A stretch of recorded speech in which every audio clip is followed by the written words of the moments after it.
All right, well, first off, thank you everyone, as always, for tuning in. Metro Detroit golfers, it's because of people like you that we're able to continue growing, and really excited for what we're about to talk about today here at High Pointe Golf Club. Just absolutely beautiful. And again, just a big thank you and appreciation to all of you guys. We just passed 100,000 across all platforms with Metro Detroit golfers, so I couldn't think of a better way to just have a great discussion and be at a course like this in Michigan and continue to do all the great content we're doing. So thank you for tuning in. I really feel like you guys are going to enjoy where we're at right now in this discussion at High Pointe Golf Club with Rod Trump, founder chairman, High Pointe Golf Club. Great to see you as always. See you, Mike. And Tom Gillis, who you guys have seen before on this channel a lot. You've seen Rod as well with our Golf Course Superintendents Association content, but Tom Gillis, ambassador here at High Pointe Golf Club. So gentlemen, first off, great to see you as always. Mike, it's awesome to have you here. Thanks for making a trip up, and thanks for bringing all of our Metro Detroit golfers who are watching this and tuned in across various platforms. So great to have you here. Yeah, absolutely, Rod. And I think it's fascinating with High Pointe because you guys, I played the course yesterday for the first time and loved it. I mean, it's just, there's so much character, and I think it's such a great story. That word really comes to mind to start, just story. And I think a lot of people, even on our platforms, have an idea of High Pointe. They've heard about it, they know about it, but maybe they don't know just the full story. And I could sit here and it's just a fantastic book here and tee it up and read through it all, but it's better in your words. So why don't we just start there with you telling the story of High Pointe, how you got involved, and just the story here of this beautiful club. Thank you, Mike. And it's it has been a very exciting journey. I like to say we're just getting started, but we're very proud of the start we're off to. But a little over 3.5 years ago, it was whispered to me that the first golf course that Tom Doak had ever designed had gone into disrepair. It was no longer active. It had been closed for more than a decade, and it was in northern Michigan, in the town where he'd called home ever since he built it back in the late 1980s. And it resonated with me. Apparently Tom had been on a podcast talking about how interesting it would be or how excited he might be about the prospect of bringing it back, but it really was just a dream. And I watched the podcast after someone mentioned it to me. I've Googled a handful of articles, and I've reached out to Tom. And as I'm dialing his number, which I'd gotten from a mutual friend of ours, when the voicemail kicked on, I got a little nervous. It was like I was back in high school calling the very attractive cheerleader to go to a dinner dance with me. And I thought, well, you know what? Maybe I shouldn't leave this message. I'll send an email, and that way if I send an email and he doesn't respond to me, I can at least say, hey, it must have been in your spam folder. Let's talk. Mm-hmm. And Tom got back to me about the next day, and we began to embark on this journey of the rebirth of High Pointe and bringing back the very first golf course ever designed by someone who will go down as one of the greatest golf architects of all time. And I love it. I think that's incredible. I would ask you, Tom, just to piggyback off that. You're playing on tour. You've played all over the world. What do you say about this place? What makes it special? Well, the first day I walked it, I just couldn't get over, how much terrain we had. And it is typical Tom. No real frills. There's not over saturated with bunkering. Fairly generous off the tee, and then as you get closer, it gets tougher and tougher. And just some of the holes like 9 and 10 were just, to me, especially 10. When I walked down 10, I walked it the first time with Rod, and I stopped him in the middle of the fairway, and I looked behind 10. I go, now this is what you think when you think of northern Michigan golf, because it's just got 100-foot pines behind it, the green, and you got aspens to your left, and I couldn't even imagine what it looked like in October, But it's a special place. It's really special place, and only going to keep getting better as we grow in and get more sun on it, and we get warmer weather. Well, let's talk about that. Only going to get better type mindset, Rod. I mean, you guys have so much going on here. You have a great seemingly membership. You have so much going on with the course, with the construction, with the clubhouse and lodge. Talk about the happenings going on, and just what's obviously such a journey building a place like this. Explain everything going on with all the construction and things like that.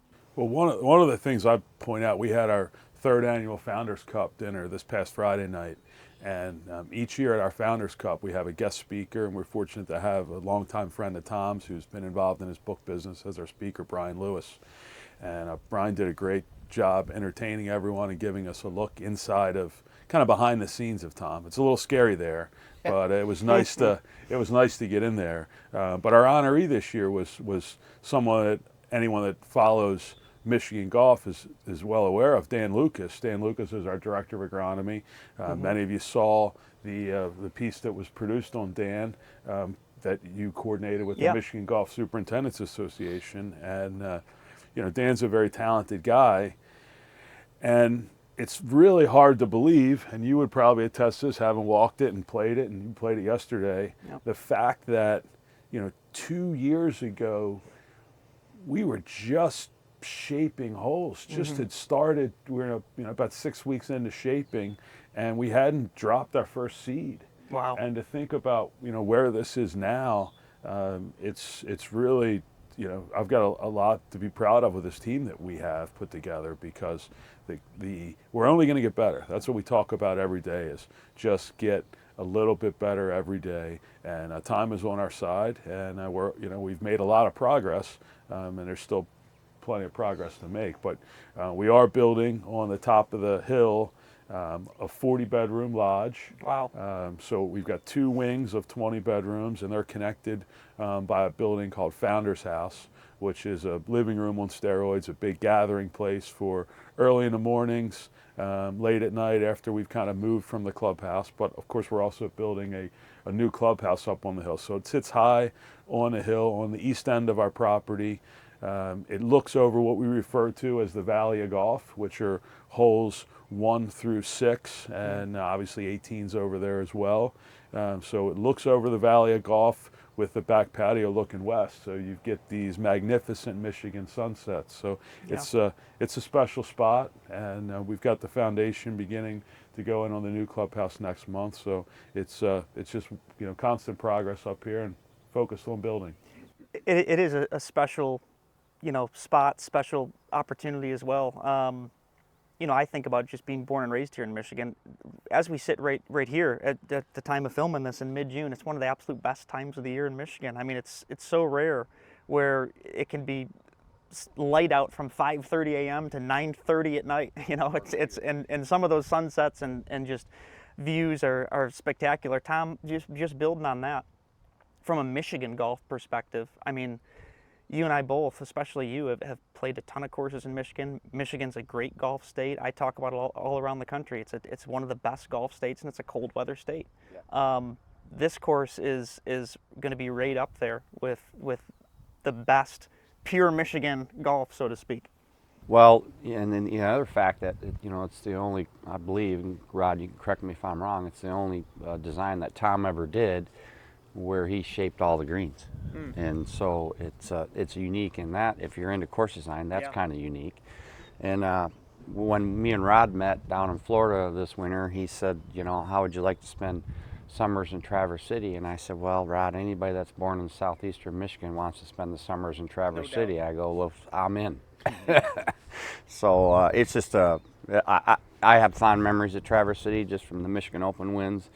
And that was the first time I ever came up here to compete in the Michigan Open.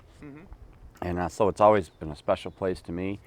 And, we have members that have never been here, and they show up and they just can't get over how cool Traverse City is.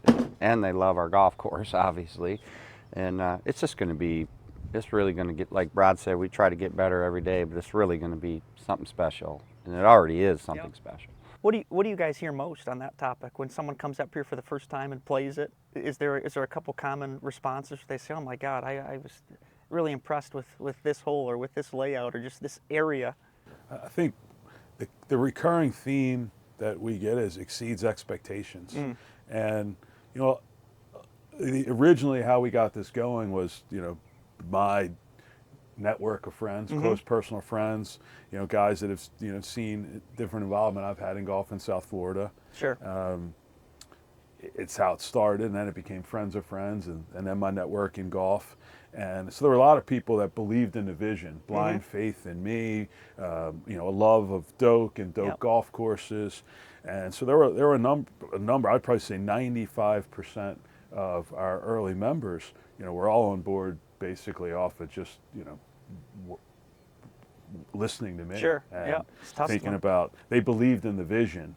And so they believed in the vision, but when we opened 9 holes last year in mid-July, and then when we opened all 18 in early September, as members came for the first time and they brought guests and they knew the timeline,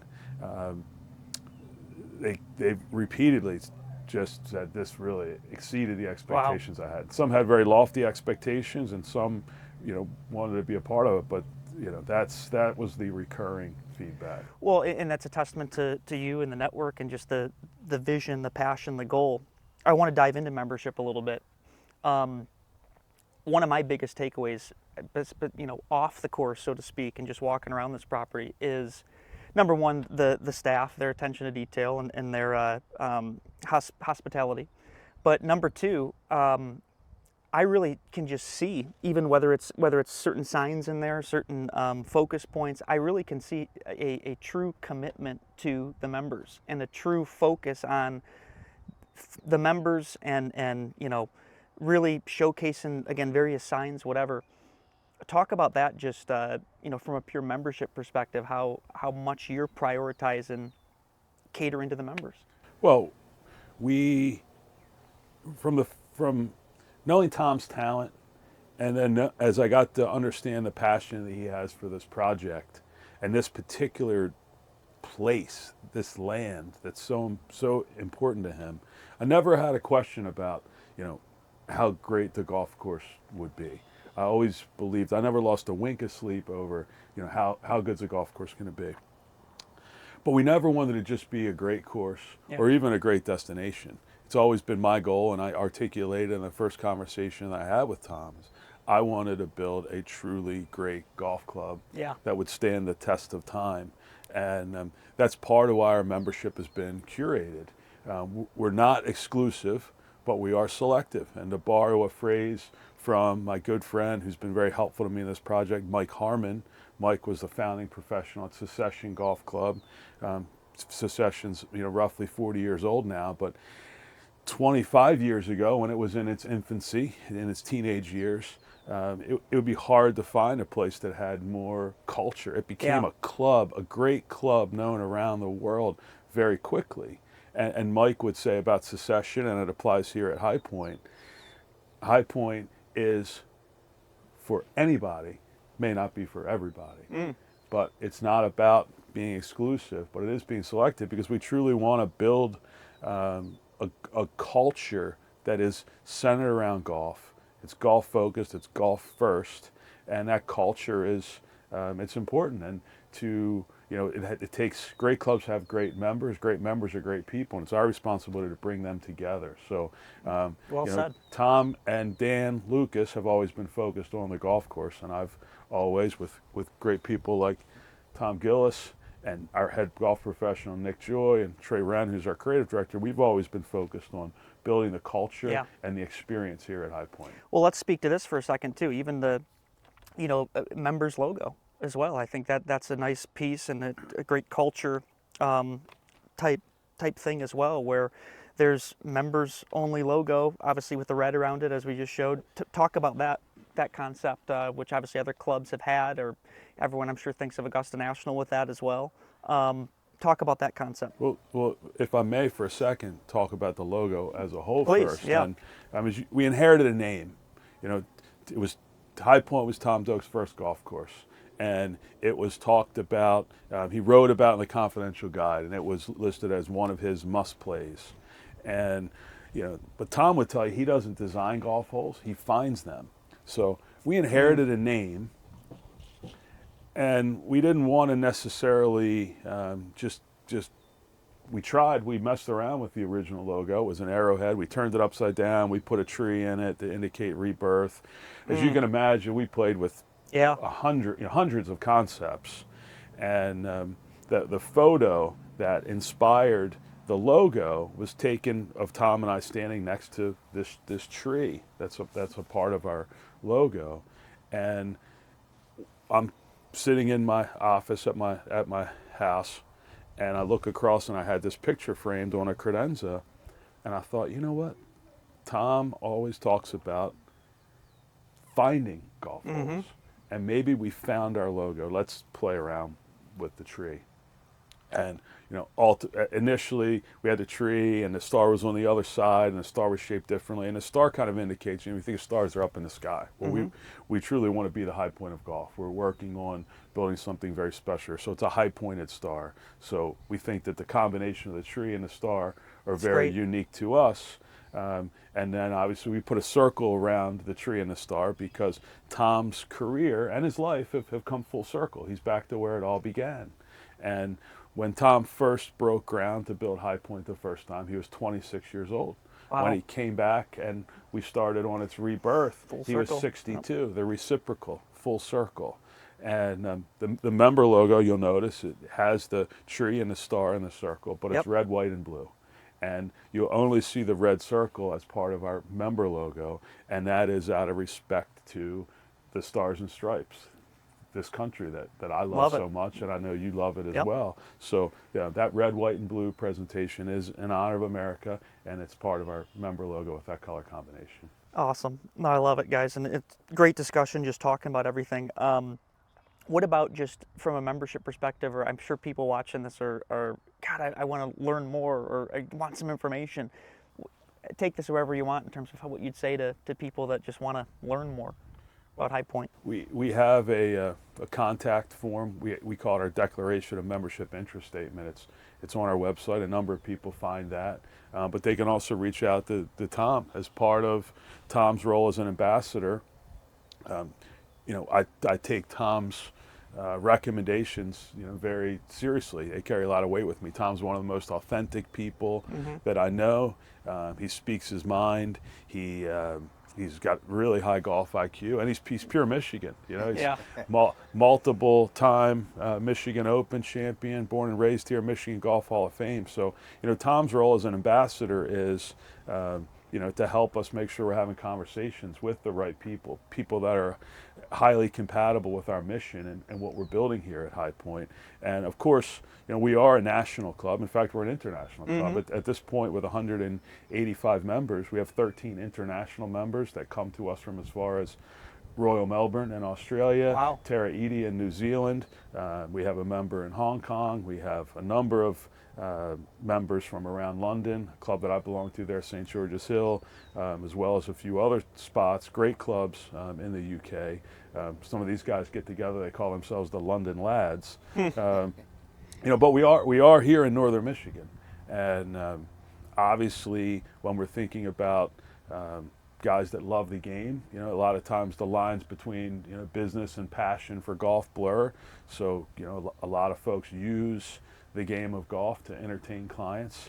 And I'm obviously in this part of the world we're in, there's 100 days of just perfect weather. And so whether guys are coming out of Florida or looking to beat the heat out of South Carolina or Tennessee, or whether just Midwest guys just I've been to Muirfield Village in Columbus in the middle of summer and gotten rained out 2 out of 3 days. And the other day it was 98 degrees with 90% humidity. So fantastic golf course with a fabulous experience. But when you're here for that 100 days, it's tough to beat. So Tom's got great Midwest roots, and will help us continue to kind of spread our wings here in the Midwest. That's great, Tom. And any just final thoughts on your end, whether it's just High Point itself, membership, as he just said, with all that you're doing as an ambassador role? Yeah, well, it's kind of a hybrid role in a way. I'm here a decent amount, then I'm downstate, which I'll be more this summer. For me, after retiring in August, it's a really kind of a cool retirement gig. I wasn't sure how it was going to, evolve when I got up here, and it's just, I just really enjoy being here. I like everybody involved, the staff. I've met so many really nice members, just down-to-earth people. It's just a really cool experience, and I'm thankful for Rod for giving me This is a really good man here who I trust with my life, and he said I'm authentic. He's as authentic. I could have any conversation with him, and we're very straightforward, and there's a mutual respect, and that's kind of how it is. The whole place. There's a real attention to detail here, just right down to the members. When you walk through the door in the clubhouse and it says what members are on property, that stuff is really cool. That's some of the stuff I've never seen. He's been to some of the nicest places around, and he's picked a little bit of everything and put it all together. It's like a great soup. Yeah. So it's just fantastic. I'm so thankful to be here. Thank you, Rod. We're happy to have you, Tom, and Thank you. don't discount it. Tom is also here in addition to helping us grow and build something. He wants to hold that course record, so he's gunning for So it. your name on there too. Well, it helps when you play the first handful of rounds, but at least there were low 70 scores that were up there. For sure. Well, speaking of that, soup, so to speak, and bringing the whole conversation together, Rod, let's just finish with this. You're so passionate about this place, and I can tell. I think people can tell whether just hearing you talk. I can tell just having the several times that we've hung out. As we look to the future, I'm not going to put a year on it, whether it's 5 years, 10 years, 50 years from now. Your main focus and priority and goal for High Pointe as we continue to head into the future. I think it's twofold, Mike. I would tell you that our first goal is to get better every day, to get time's on our side with the golf course. So we want the golf course and its conditions to improve every day. And then just build on the member and guest experience we've already created. That's truly our goal, that High Pointe be the high point of golf, and that's what we strive for every day. But ultimately, none of us will be here to see it if we achieve our goal, because my goal is that 100 years from now, when the conversation turns to the best places in golf, of course, Pine Valley will be 213 years old, and Augusta National will be 135 years old.